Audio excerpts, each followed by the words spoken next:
حضرت واصل بن اسقر رضی اللہ تعالیٰ عنہ صحابی تھے، ان کے پاس ایک شخص گیا، اس نے جا کے نا تو ان کے گھر سے اونٹنی خریدی۔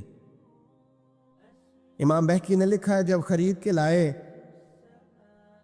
تو رستے میں ان کے بیٹے نے بیچی یا گھر کے کسی اور فرد نے جب خرید کے لائے تو جناب واصلہ بن اسقر رضی اللہ تعالیٰ عنہ کی ملاقات ہوئی تو آپ پوچھنے لگے بھائی یہ تو اونٹنی میری ہے، میرے گھر سے خرید کے لائے ہو؟ کہا ہاں۔ فرمانے لگے تم نے کیا کرنا ہے اونٹنی کا؟ بک گئی، ٹھیک ہو گیا، ہوش میں عقل میں خرید کے لایا، بات ختم ہو گئی۔ بلکہ ہم تو کہتے ہیں وہ لکھا ہوتا ہے دکانداروں نے خریدا ہوا مال واپس، واہ جی واہ، یہ کس کا فتویٰ ہے؟ یہ خریدا ہوا مال واپس کس کا فتویٰ ہے؟ یہ ساڈا اپنا۔ کہتے ہیں ایڈا اوکھا تینوں مڑیا تو پھر لے کے آ گئے، ایڈیاں گلاں سنا کے ایڈا سیاح سیل مین سی انہیں ترلے لینے ساتر ہی انہیں تعریف کیتی ہے، تو انہوں بڑا سونا لگے گا، پھر تیرے گلے میں ڈالا ہے بڑی مشکل سے، مڑا ہے تجھے اور تو پھر لے کے آ گیا ہے۔ اور شام کو کہتا الحمدللہ میں نے بڑے پیسے کمائے، لا حول ولا قوت الا۔ سارا دن جھوٹ بولا، فریم کیا، اس پہ اللہ کا شکر ادا کرنا۔ بندہ لے کے آ رہا ہے ان کے گھر سے، کہاں سے خریدی؟ تو صحابی کہنے لگے آپ کے گھر سے۔ فرمایا میری اونٹنی ہے لیکن تمہیں اس کے عیب کا پتہ ہے؟ او بھائی یہ دھرتی پہ بسنے والے لوگ تھے، یہ میرے نبی پاک کے تیار کیے ہوئے تھے، تمہیں پتہ ہے اس اونٹنی کے عیب کا؟ کہ یار تو عجیب آدمی ہے، کوئی عیب بھی بتاتا ہے اپنے جانور کے۔ فرمانے لگے چل تو یہ بتا گوشت کھانے کے لیے خریدی ہے یا سفر کرنے کے لیے؟ کہا میں نے تو اس پہ بیٹھ کے حج کرنے جانا ہے۔ فرمانے لگے چل بھی میرے ساتھ واپس آپ پیسے لے لے، گوشت کھانے کے لیے اچھی ہے، دودھ دینے کے لیے اچھی ہے، پر یہ سفر کے لیے اچھی نہیں، تیرے کام نہیں آئے گا۔ اب وہ صحابی ساتھ ساتھ چل رہے ہیں اور کہنے لگے یار میں نے خرید لی تھی، پیسے دے دیے تھے، مرضی سے سودا کیا تھا، میں نے پوچھا بھی نہیں تھا سفر کی کیسی ہے، تو نے یہ کیوں کیا؟ تو حضرت واصلہ رونے لگے، فرمانے لگے کیا کروں، میں رسول اللہ کا غلام ہوں، کیا کروں، نبی پاک کا غلام۔ رونے لگے، فرمانے لگے میرے مصطفیٰ کریم علیہ السلام نے فرمایا فرشتے لعنت کریں گے اگر تو ایبی چیز بیچ ڈالے گا۔ کیا کروں، نوکر اس گھر کا ہوں، جس گھر کی نوکری مجھے دھوکے کی اجازت ہے، میں اس گھر کا نوکر ہوں، مجھے اجازت نہیں دیتی، مجھے اجازت۔ ہم کہتے ہیں جی میرا مالک کہتا ہے، تو اپنے مالک کی چھوڑ، تو کونین کے مالک کی مان، تو اپنے مالک کی چھوڑ، تو عرش کے مالک کی مان، تو چھوڑ دنیا دار مالک کی، اس مالک کی مان جس نے تجھے پیدا کیا ہے، تجھے رزق دیتا ہے۔ دنیا کے مالک کی بات کر رہا میرے نبی پاک صلی اللہ تعالی علیہ وسلم باہر نکلے۔ رات کو مدینے میں ٹھنڈی ہوائیں چلی ہے، رم جھم برکھا برسی ہے، مدینہ سارا ٹھنڈا کر گئی ہے، پہلے ہی بڑا ٹھنڈا ہے، پر خدا کے کرم سے مدینے میں اور ٹھنڈک ہوئی۔ حضور سویرے نکلے، بازار میں گئے، غلے کا ڈھیر پڑا ہے، نبی پاک کی نظر پڑی، حضور پہنچے تو غلے کا ڈھیر ہے، سارا خشک ہے۔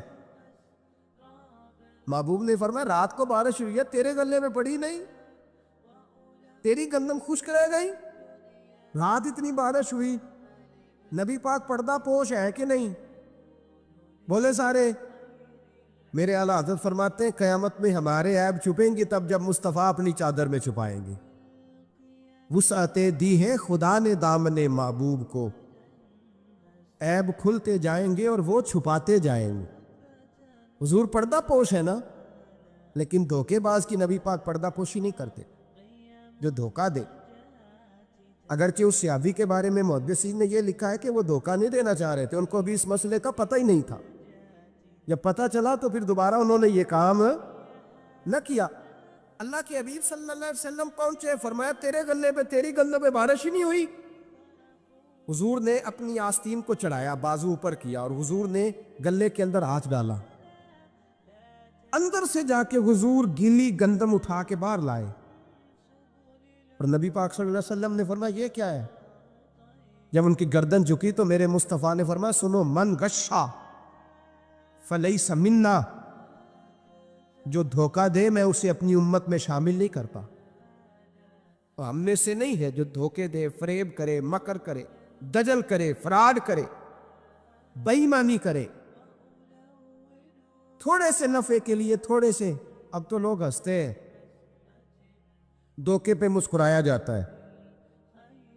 گوالے سے پوچھا، دودھ بیچنے والے سے، اور یہ صرف دودھ بیچنے والے کی بات نہیں، سب کا ہی رنگ نرالا ہے، سب کا ہی انداز نرالا، سب ہی تعریفیں کر رہے ہیں اپنے مال کی. سارے دو وہ گزر گئے لوگ. امام اعظم ابو حنیفہ رحمۃ اللہ علیہ، ذرا بادل ہوتے تھے تو کپڑے کی دکان تھی، بند کر دیتے تھے دکان. فرماتے تھے گاہک کو صحیح نظر نہیں آئے گا تو کوئی ایسی چیز نہ خرید کے لے جائے جس کی اسے پوری خبر نہ ہو. وہ گزر گیا زمانہ. اب تو اللہ معاف کرے، حالات اس قدر بگڑ گئے. دودھ بیچنے والے سے کہا جاتا ہے صاحب پانی بڑا ہے دودھ میں، کہتا ہے آج کل بھینسیں پانی زیادہ پیتی ہیں، گرمی بڑی سخت ہے. مذاق اڑاتا ہے. ایک چوری، اوپر سے اس کا اظہار اعلانیہ. میں نے ایسے لوگ بھی اپنے کانوں سے سنے ہیں جو گوالے سے کہہ رہے ہیں، دودھ بیچنے والے سے، صاحب اور یار پانی ڈالنا ہوتا ہے تو صاف تو ڈال لیا کر، تو گندی ندی کا پانی ڈال کے لے آتا ہے. کہتا ٹھیک ہے جناب، آج کے بعد شرم نہیں آتی یہ باتیں کرتے؟ خدا کی دھرتی پر کھڑے ہو کے اللہ کے قانون کو چیلنج کرتے ہیں لوگ، اعلانیہ گناہ کرتے، اعلانیہ سرعام، کوئی پوچھنے والا نہیں. حیا ختم ہو گئی، دل سے یہ سوچ ختم ہو گیا کہ ہم کیا گفتگو کر رہے ہیں. بڑے بڑے رنگ ہیں، بڑے بڑے انداز ہیں لوگوں کے. حضرت ابو ہریرہ رضی اللہ تعالیٰ عنہ کھڑے تھے تو ایک آدمی دودھ میں پانی ملا رہا تھا. حضرت ابو ہریرہ کی چیخیں نکل گئی، رو پڑے. لوگ کٹھے ہوئے، کہنے لگے حضور آپ تو کیا ہوا؟ وہ پانی ملانے والا بھی آ گیا. حضور آپ کیوں رو رہے ہیں؟ فرمایا قیامت کے دن تجھے جو سزا ملے گی وہ سزا یاد کر کے میری آنکھوں میں آنسو آ گئے. تجھے جو سزا ملے گی میری آنکھوں میں آنسو آ گئے. حضور کیا سزا ملے گی؟ تو حضرت ابو ہریرہ رضی اللہ تعالیٰ عنہ فرماتے ہیں یہ دودھ رب تیرے سامنے رکھے گا اور تجھ سے اللہ فرمائے گا چل اس سے پانی علیحدہ کر. اللہ تجھے سزا دے گا. میں ایک شخص کی مثال دے رہا ہوں، لیکن اس سے مراد صرف گوالہ نہیں، یہ بات بڑی دور تک جاتی ہے، بڑی دور تک جاتی ہے، بڑی دور تک. یہاں جس کے ہاں سے دودھ خریدا جاتا ہے وہ تو جب بھینس کا دودھ دھونے لگتا ہے تو پہلے ہی پانی رکھ لیتا ہے. اللہ ماشاء اللہ یہ کئی گھروں سے نقص واقع ہو کے آتا ہے، ایک جگہ پہ نہیں ہے. یہ بڑی دور تک حالات بگڑے ہوئے. حضرت ابو ہریرہ فرمانے لگے رب کریم قیامت کے دن تجھ سے فرمائے گا چل علیحدہ کر، دودھ سے پانی بتا کر لے گا. کہنے لگا حضور ڈالا تو جا سکتا ہے، نکالا نہیں جا سکتا. فرمانے لگے پھر تیرا دوزخ سے نکلنا بھی مشکل ہے. تو دے بچوں کو کما کے کھلا، موج کر. اب تو یہاں تک تماشا لگ گیا ہے. میں ایک رپورٹ پڑھ رہا تھا، کراچی میں ایسی بھی دکانیں پکڑی گورنمنٹ نے کہ جہاں دودھ کے اندر کیمیکل ملایا جاتا ہے گاڑھا کرنے کے لیے، اور اس کیمیکل نقصان یہ ہے اس کیمیکل کا کہ وہ کینسر کا باعث بن جاتا. 2 کلو دودھ کی خاطر قتل کر دیا ایک انسان کو، 400-500 کی خاطر مار دیا بیماری لگا کے، بچے یتیم کر دیے، عورتیں بیوہ کر دی، گھر اجاڑ دیے تھوڑے سے دھوکے کے لیے، اتنی سی دنیا داری اکٹھی کرنے کے لیے. یہاں دوائیاں جعلی نہیں بک رہی، یہاں لوگ ملاوٹ والی، اتنے لوگ کھڑے ہیں ڈاکٹر کے دروازے پر اور تعریفیں کر رہے ہیں ڈاکٹر صاحب اس کمپنی کی کیوں لکھ کے دیتے ہیں، ڈاکٹر صاحب اس کمپنی کی دوائی. انہیں خبر نہیں کہ کیا حال ہے. موت بیچتے ہو پھر سمجھتے ہو جنت میں جاؤ گے. ام حسبتم ان تدخلوا الجنہ، اتنا آسان سمجھ لیا لوگوں نے. میرے رسول پاک صلی اللہ علیہ وسلم نے فرمایا جس کا دوست، جس کا بھائی، جس کا پڑوسی اس کے بوائق سے محفوظ نہ ہو وہ آدمی جنت میں نہیں جائے گا. صحابہ نے کہا حضور یہ بوائق کیا ہے؟ فرمایا ظلم اور دھوکہ. جس نے پڑوسی کو بھی دھوکہ دینے سے وہ باز نہیں رہا. لوگ شکوہ کرتے ہیں، کہتے ہیں لوگ دنیا ساری دھوکے باز ہو گئی ہے. لوگ سارے، کسی نے ملا رومی سے کہا تھا حضور سارے لوگ ہی دھوکے باز ہیں. فرمایا تو اپنا تجربہ کرنا، تجھے اس لیے سارے دھوکے باز ملتے ہیں کہ تیرے اپنے اندر بڑا دھوکا ہے. اپنے اندر خلوص پیدا کر، اللہ تجھے بڑے خلوص والے لوگ عطا فرمائے گا. تو خود اس سے یاری لگاتا ہے، دھوکے کے رنگ میں لگاتا ہے. تیری ہر دوستی اس لیے کہ تو نفع کتنا لے سکتا ہے. میرے مصطفیٰ کریم سید عالم صلی اللہ علیہ وسلم نے اپنی امت کو منع فرمایا. فرمایا خبردار، تمہارا رنگ ایک ہونا چاہیے، تمہارا روپ. میری باتوں کی سمجھ آ رہی ہے آپ کو؟ دھوکہ دینا، فریب کرنا، فراڈ کرنا. حضرت عیسیٰ علیہ السلام کے پاس ایک شخص آیا، کہنے لگا میں نے آپ کے ساتھ رہنا ہے ہمیشہ. امام راضی نے لکھا ہے میں نے ہمیشہ آپ فرمانے لگے میں ضرور ساتھ رکھوں گا، پر دنیا داری کا مطالبہ نہ کرنا. جی تو اس پیر دے بندے کی وے مرید ہو، جدے مرید ہو یا دکان ہی نہ چمکے. کیا مطلب ہوا بیعت ہونے سے؟ اتنی دیر کے مرید ہوئے ہیں تو کوئی فائدہ نہیں ہوا، نہ کاروبار چمکا، نہ دکان بنی. الٹا پیر صاحب کہتے ہیں سود بند کر دو، دھوکے بند کر دو، فریب بند. جت ہوندہ پہ ہو تو بھی نہیں ہون دے دے، کیا فائدہ ہے نا جی. تو کوئی مکر فریب ہی نہیں، دجل ہی نہیں، سادہ سادہ کام کیسے ہوگا. حضرت عیسیٰ علیہ السلام کہنے لگے میرے ساتھ رہنا ہے تو دنیا داری سے، بولیے، دنیا داری سے بچنا. کہنے لگا جی بالکل صحیح ہے. آپ فرمانے لگے چلو ٹھیک ہے. حضرت عیسیٰ نے چاہا کہ اس کا امتحان کرے. فرمایا پہلے دن وہ آیا ہے صحبت صلح میں رہنے کے لیے، خیر سیکھنے کے لیے. حضرت عیسیٰ علیہ السلام فرمانے لگے کتنی روٹیاں کھائے گا؟ کہنے لگا ایک. آپ نے 3 روٹیاں منگوائی، ایک خود کھائی، ایک اس کو کھلائی، تیسری وہیں رکھی. اور جناب عیسیٰ دریا پہ وضو کرنے تشریف لے گئے. واپس آئے تو روٹی کوئی نہیں تھی وہاں. فرمایا روٹی کس نے کھائی ہے؟ کہنے لگا کوئی پتہ نہیں. جناب عیسیٰ علیہ السلام نے نا اس کو معجزہ دکھایا. ایک ہرن جا رہی تھی، اس کے ساتھ 2-3 چھوٹے چھوٹے بچے تھے. حضرت عیسیٰ علیہ السلام نے ہرن کا ایک بچہ پکڑا، اس کو ذبح کیا. ہرن بھی کھڑی ہو گئی، باقی بچے بھی کھڑے ہو گئے. ذبح کیا اور ذبح کر کے اس کا گوشت بھونا، اس کو بھی کھلایا، خود بھی اتنا کھایا کہ سیر ہو گئے، ڈکار آنے لگے. فرمایا کھایا نا تم نے؟ لگا حضور کھایا ہے. فرمایا پیٹ میں بھی ہے؟ کہا ہے. ہرن کے بچے کی ہڈیاں پڑی ہوئی تھی. جناب عیسیٰ نے ساری ہڈیاں کٹھی کر کے فرمایا کم باذن اللہ، اللہ کے حکم سے کھڑا ہو جا. وہ ہرن کا بچہ پھر زندہ ہو گیا.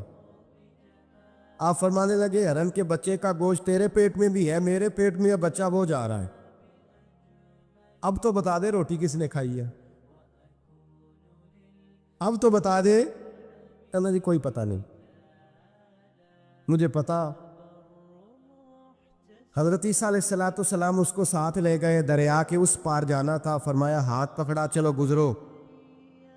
دریا میں پیر رکھا، اس کا بھی اپنا بھی. کہنے لگا جی ڈوب جاؤں گا. فرمایا تو میرے ساتھ ہے، تجھے معجزہ دکھانا ہے، اللہ کی قدرت دکھانی ہے. پیر رکھا دریا میں، پیدل چلتے ہوئے دوسرے کنارے چلے گئے. کوئی ڈوبا نہیں، پیر بھیگا نہیں. فرمایا اتنی بڑی تو نے معجزہ دیکھا، اب تو بتا دے روٹی کس نے کھائی ہے؟ کہنے لگا جی پتا، مجھے خبر.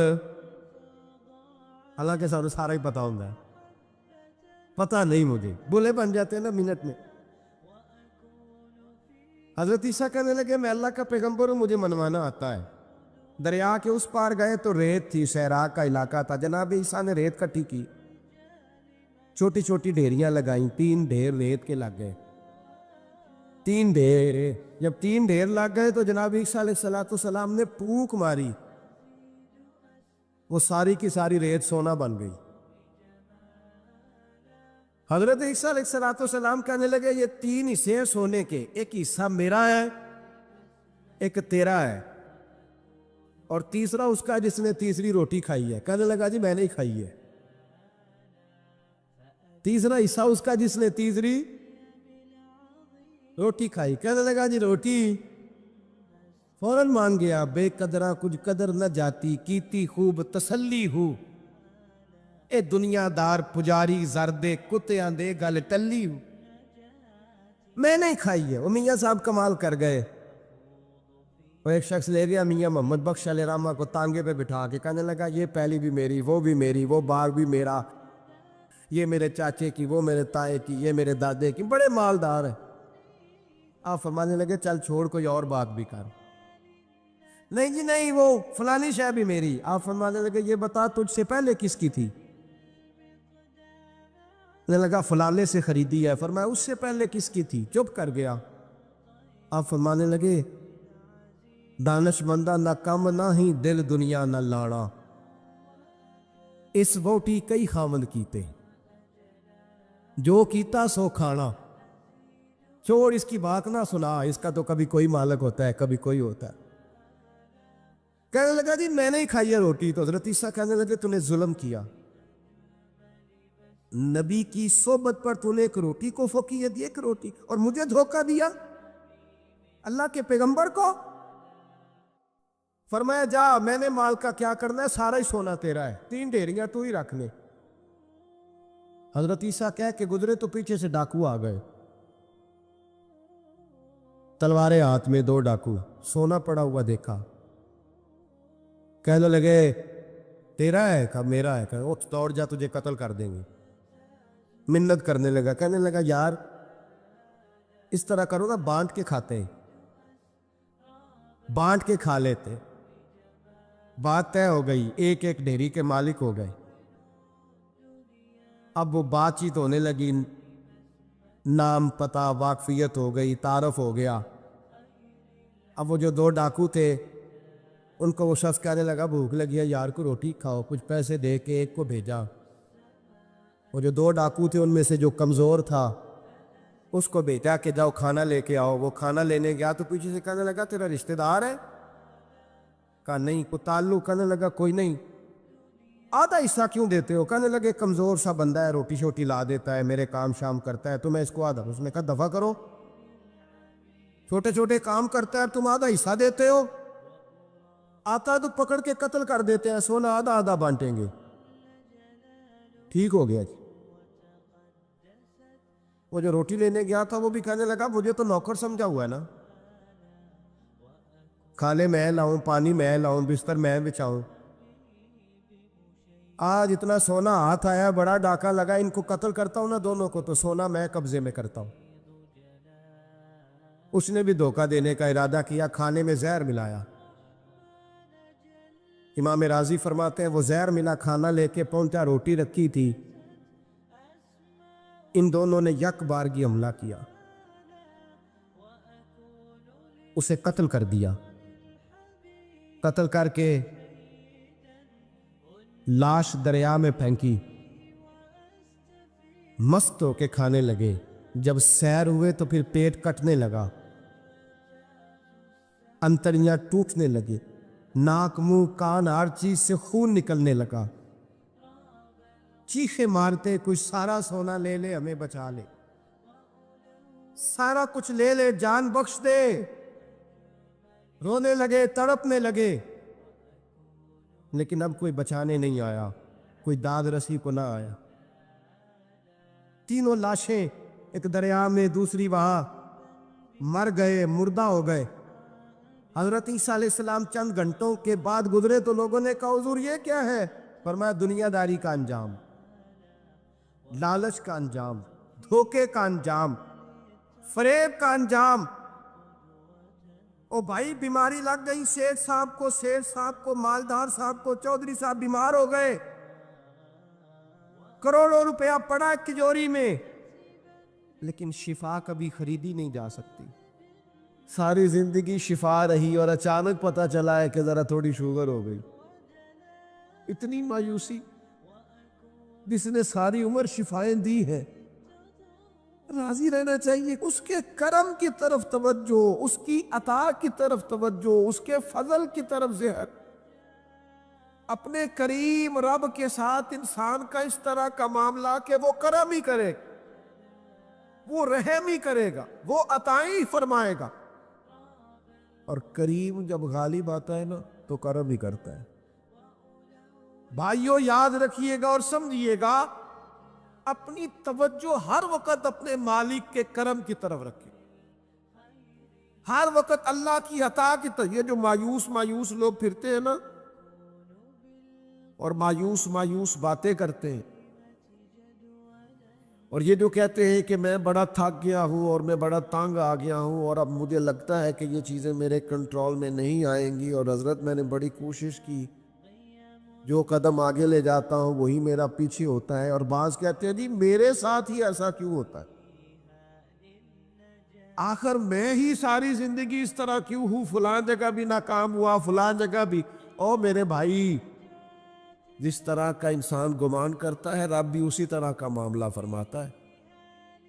تیری طبیعت ہی نہیں بن پا رہی کہ تو رحمت کی طرف متوجہ ہو، تیرا خیال ہی نہیں بن پا رہا کہ اس کے کرم اور عطا کی طرف تیرا دھیان جائے، تو نے اپنے اوپر مایوسیاں پوری طرح طاری کر لی ہے۔ بندہ مومن کبھی اپنے رب سے مایوس ہو سکتا؟ اس کی توجہ ہر وقت اس کے کرم کی طرف رہتی، اس کی توجہ ہر وقت اس کی عطا کی طرف رہتی۔ دیکھیں نا، بعض لوگوں پر یکدم کرم آیا، چھایا، صحابی رسول ہے، ولیوں سے، غوثوں سے، قطبوں سے، ابدالوں سے، تمام تابعین سے، محدثین سے، مفسرین سے افضل ہے، لیکن صحابی کتنی دیر کے ہیں؟ شاید 2 گھنٹے کے صحابی، 2 گھنٹے کے، ادھر آئے ہیں، ادھر کلمہ پڑھا ہے، ساتھ ہی جہاد کیا ہے، ساتھ ہی شہادت ملی ہے۔ صحابی 2 گھنٹوں کے، صحابی 2 گھنٹوں کے، لیکن تمام مفسرین، محدثین، اولیاء، صوفیاء کے امام ہے۔ کیوں؟ اس لیے کہ کرم کرنے والا کرم کرتا ہے، اس نے جاتے جاتے ایسا کرم کیا ہے کہ 2 گھنٹے کے اندر اندر اٹھا کے امت کا امام بنا دیا ہے۔ یہ تو رحمت کی برکھا ہے، یہ کسی وقت بھی برس جائے گی، یہ تو کرم ہے۔ دیکھیں نا، ان لفظوں کا ذرا حسن دیکھیں۔ نبی کریم علیہ السلام فرماتے ہیں بندہ ساری زندگی جہنمیوں والے کام کرتا ہے، دوزخیوں والے کام کرتا ہے، سزا والے کام کرتا ہے، لیکن جاتے جاتے نا کوئی ایسا جملہ بول دیتا ہے آخر میں کہ اس کی ایک بات کی وجہ سے نا اللہ اس کے لیے جنت کا فیصلہ فرما دیتا ہے۔ ایک بہت بڑا ظالم گزرا ہے تاریخ اسلام میں، بڑا ظالم تھا، اس کا ظلم بہت زیادہ تھا، لیکن حضرت انس بن مالک فرمایا کرتے تھے یہ اس کی ایک بات بڑی مجھے عجیب لگتی ہے، اس نے آخر میں ایک جملہ کہا تھا، ظالم بڑا تھا، اس نے آخر میں ایک جملہ کہا تھا، اس نے کہا تھا مالک میں نے ظلم کیے پر میں شرمندہ بڑا ہوں، اور یہ لوگ مجھ سے کہتے ہیں کہ میرے گناہ تیری رحمت سے زیادہ ہیں، مجھے بتا میرے گناہ تیرے کرم سے زیادہ تو نہیں؟ حضرت انس بن مالک فرماتے اس کی بات سن کر میرے دل کو چوٹ لگی، مجھے یوں لگا اس نے منا لینا ہے رب کے کرم کو۔ او میرے بھائی، اللہ کی عطا سے زیادہ تو نہیں، اس کے فضل سے زیادہ تو نہیں۔ رسول اللہ صلی اللہ تعالی علیہ وسلم فرماتے ہیں کہ رب فرماتے اگر میرے بندہ اتنے گناہ کرے کہ اس کے گناہ آسمان تک پہنچ جائیں، یا اتنے گناہ کرے کہ زمین کی تہ تک پہنچ جائے، اور پھر وہ آ کے اپنے کریم رب کے حضور معافی مانگے سچے دل سے، تو اللہ پھر بھی اسے معاف فرما دے گا۔ شرط اتنی ہے کہ تو آتا ہی نہیں، تو معافی مانگتا ہی نہیں، تو پھر بھی لوگوں کو مناتا ہے، اسے مناتا ہی نہیں جسے منانا چاہیے۔ مصیبت میں بھی اب یاد خدا ہم کو نہیں آتی، دعا منہ سے نہ نکلی، جیبوں سے عرضیاں ہی نکلی، مختلف محکموں میں درخواستیں ہی دیتے ہو، مالک کے حضور دعا ہی نہیں کرتے۔ جس کریم کی بارگاہ میں جانا چاہیے، جہاں سے کرم ہونا ہے، جہاں سے عطائیں ہونی ہے،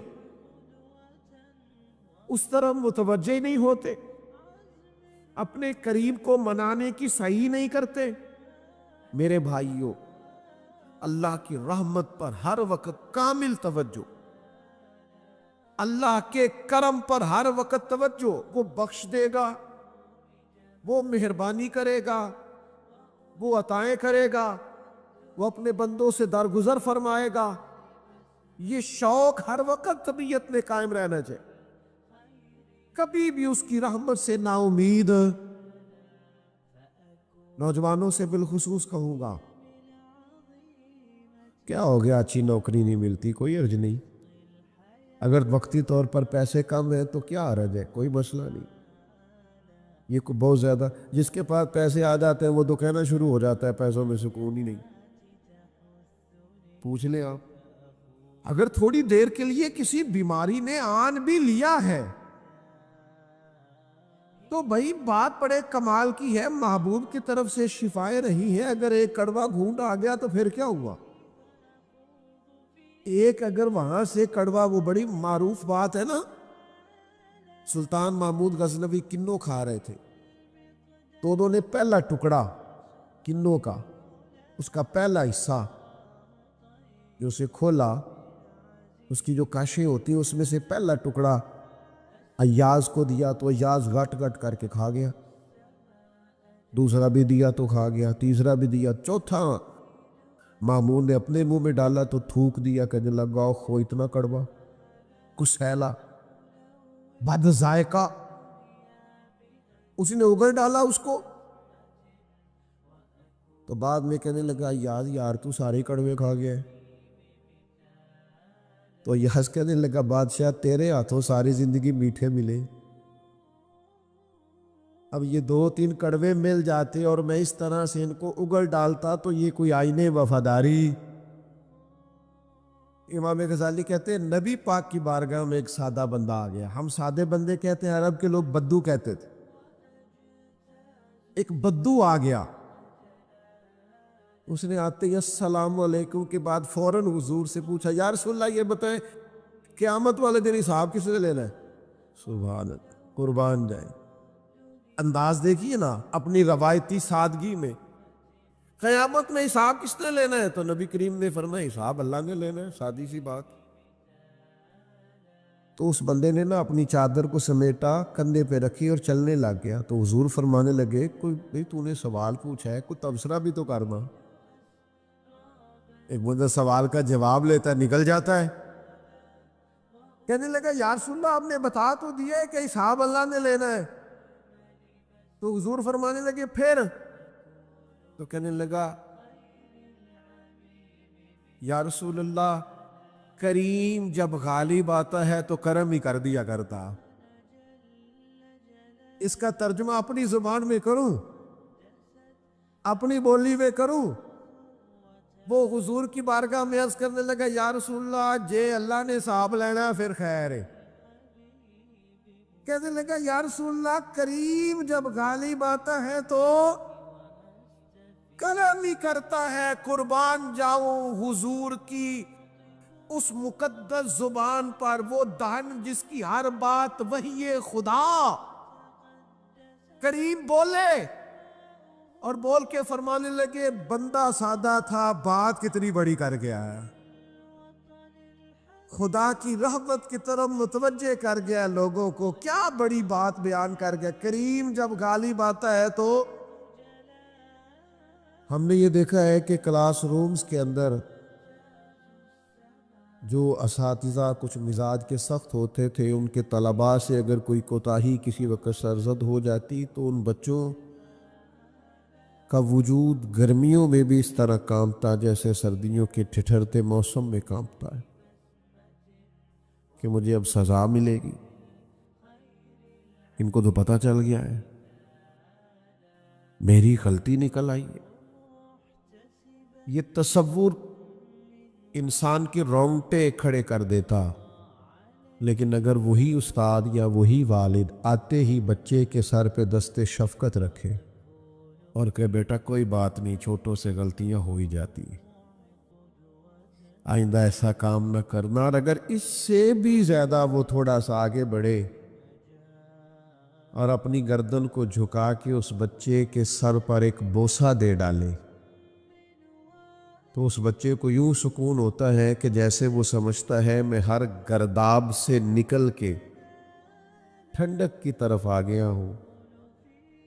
بلا مثال و بلا تشبیہ میرا رب قرآن مجید میں فرماتا ہے، قُلْ يَا عِبَادِيَ الَّذِينَ أَسْرَفُوا عَلَىٰ أَنفُسِهِمْ، اے محبوب فرما دو اے میرے بندو جنہوں نے اپنی جانوں پر ظلم کر لیے ہیں، جنہوں نے گناہ کیے ہیں، رب کی نافرمانی کی ہے، اپنی جان کو دوزخ کا معاذ اللہ سزاوار کر لیا ہے، جنہوں نے اپنی جانوں پہ ظلم کیے ہیں، میرے ان بندوں سے فرما دے کیا، لا تقنطوا من رحمت اللہ،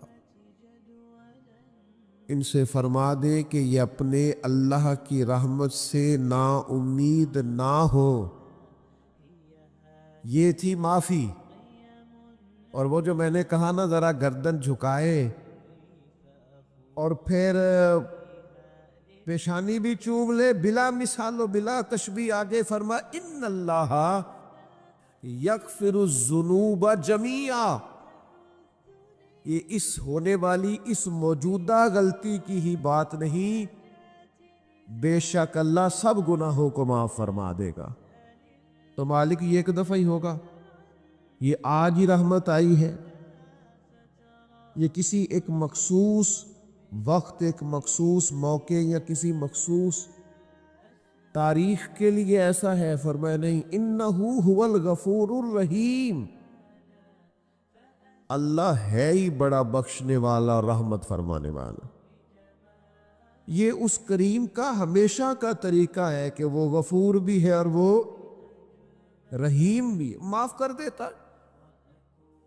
اور ان اللہ یغفر الذنوب جمیعا، بے شک اللہ سب گناہوں کو معاف فرمائے گا۔ مجھے بتائیے، ہانپتے کانپتے لرزتے سہمے ڈرتے